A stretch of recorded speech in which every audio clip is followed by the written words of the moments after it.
episode, we're going to teach you some of the ins and outs of Lamar Valley, as well as some of the things you need to be patient about in Lamar Valley and all over Yellowstone, really, as well as get some really cool shots in.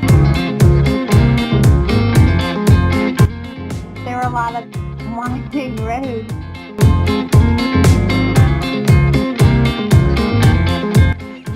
Me and Matt ran up today spying on the animals. And we were spying on the buffaloes and the dirty fish, and we followed all the tracks. That valley is really filled with buffalo. So there was millions of wolves around that wouldn't come out. It was too hot, I guess. But they ended going across the water, and that was buffalo footprints. You lock up the brakes and you sit there, you're like, holy crap, there's a buffalo. This is so cool. I've never seen a buffalo before. Actually, I have, in a pen at the zoo. Then what happens is you really need to get somewhere. You're like, man, I'm at the fishing bridge. I just want to get over to Lamar Valley, or I just want to go down to the Old Faithful. And then there's a damn buffalo that comes out, and every person has to stop their brakes and drive like 5 miles an hour to see this buffalo. There's thousands of buffalo. You don't need to stop for the buffalo. Yes, don't go blowing by them, but they literally stop and they all take pictures. And we were guilty of it too, to be honest with you, till about day 5. I'm like, all right, yeah, it's a buffalo. Let's go, we gotta get going. It was buffalo at least the entire time. Tons of them. So, just keep in mind, if you're gonna stop for buffalo, don't stop in the road. Stop on the side of the road so people that gotta go places could get by and not be sitting there for hours because there's a buffalo in Yellowstone. Crazy concept, right?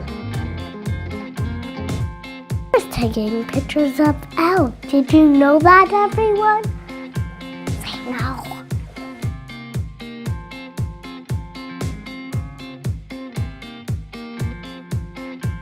About the elk, did you know what? Did you see it?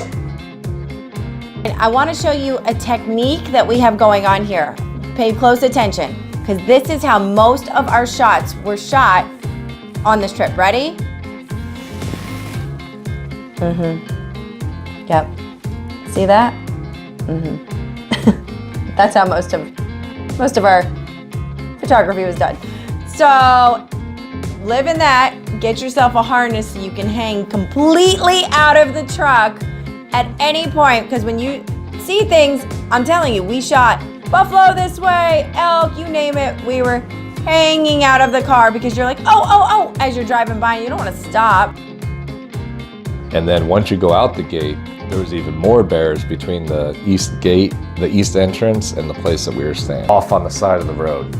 Every day like clockwork, between like 5 o'clock to 8 o'clock at night, they were over there.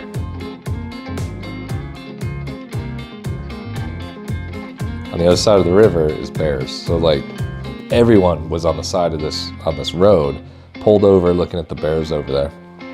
And there was a mom and 2 cubs. We saw those 3 almost every night on the way home. To see more of this awesome series, be sure to subscribe. Go back if you haven't seen them yet and watch the other videos. And don't forget that every Wednesday we have new videos coming out that are both above and below water. So I'll see you next Wednesday. Well, bye, everyone.